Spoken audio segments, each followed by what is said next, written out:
గతంలో మొత్తం 1,30,000 వచ్చింది ఫామ్ 7 కానీ అన్ని. బట్ దాంట్లో 20,000 యాక్సెప్ట్ చేశారని.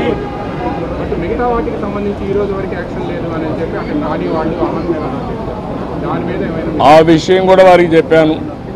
ఆయన అరెస్ట్ చేశారు. ఎవరైతే ఓటర్స్ బోగస్ ఉన్నాయని చెప్పి ఎక్కడికక్కడ పోరాడుతూ ఉంటే అది కరెక్ట్ చేయకుండా అతను అరెస్ట్ చేయడం అనేది ఎక్కడికి పోతానని చెప్పి అడిగాను. ఆ డీటెయిల్స్ కూడా వారికి ఇచ్చాం. ఆ రిప్రజెంటేషన్ నాకు వచ్చింది.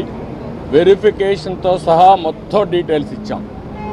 ఏ ఓటు ఎక్కడ వెరిఫై చేశారు, డూప్లికేషన్స్ ఎక్కడున్నాయి, సర్నేములు కానీ ఇవన్నీ, ఫోటోలు ఎక్కడున్నాయి, వేరే కాన్స్టిట్యూన్సీలు ఎక్కడున్నారు, ఆ డీటెయిల్స్ అని వారికి హ్యాండ్ ఓవర్ చేయడం. సార్, మీరు గతంలో సీఈఓ గారికి 8 జిల్లాల కలెక్టర్ కూడా సహకరిస్తున్నారు ప్రభుత్వానికి అని ఫిర్యాదు ఇచ్చారు. దాని మీద ఏమైనా యాక్షన్ తీసుకున్నారో వారికి ఏమైనా గైడెన్స్ ఇచ్చారా? వారు చెప్పేది ఏంటంటే మేము ఇంతవరకు కొన్ని యాక్షన్స్ తీసుకున్నాం, మళ్ళీ మీకు కమ్యూనికేట్ చేశాం. మళ్ళీ మీకు ఏదైనా గ్రీవెన్స్ ఉంటే మేము చెప్పాము, మళ్ళీ ఎప్పుడెప్పుడు చెప్తామంటే నిన్న ఇచ్చారు కాబట్టి మీరు చూసి చెప్పన్నారు.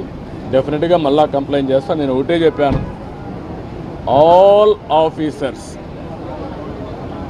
బెదిరింపులు భయభ్రాంతులు చేస్తున్నారు. ఒక చీఫ్ సెక్రటరీ ర్యాంక్ ఆఫీసరే ఎలక్షన్ కమిషనర్గా ఉంటే కేంద్ర ప్రభుత్వాన్ని ప్రొటెక్షన్ అడిగే పరిస్థితికి వచ్చాడు. అదే ఎగ్జాంపుల్ వారికి చెప్పాను.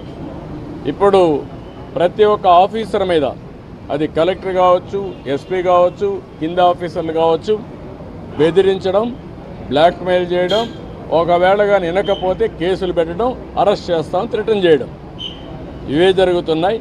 ఇలాంటి జరిగినప్పుడు మీరు ఫర్మ్గా ఉంటే తప్ప ఇక్కడ ఫెయిర్ ఎలక్షన్ జరగవని చాలా స్పష్టంగా చెప్పారు. సార్ టైం సరిపోతుంది అంటారు. అంటే చర్యలు తీసుకోవడానికి ఇంకా ఎక్కువ రోజులు ఉంది.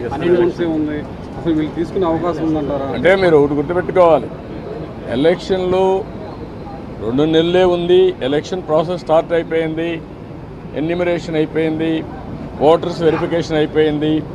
ఆ డేట్ కూడా ఈ నెల 24వ తారీఖు డేట్ కూడా ఇచ్చేశారు. ఇవన్నీ అయినాయి. కానీ ఫర్మ్గా ప్రతి ఒక్కటి ఎలక్షన్ కమిషన్ కానీ అనుకోకపోతే ఇంకా స్లిప్ అయ్యే అవకాశం ఉంటుంది. టైం ఇంకా మీకు తిరిగి రాదు. Election day is decided, polling day is decided, counting day కూడా డిసైడ్ అయిపోతుంది 2-3 రోజుల్లో.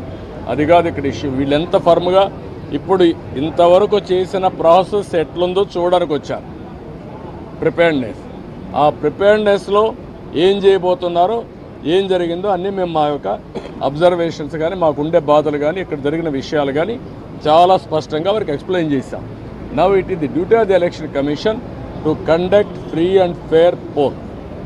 నేను అది కూడా చెప్పాను. ఒకప్పుడు ఎలక్షన్ కమిషన్ లేనప్పుడు కూడా నేను ఎన్నికల్లో పోటీ చేశాను.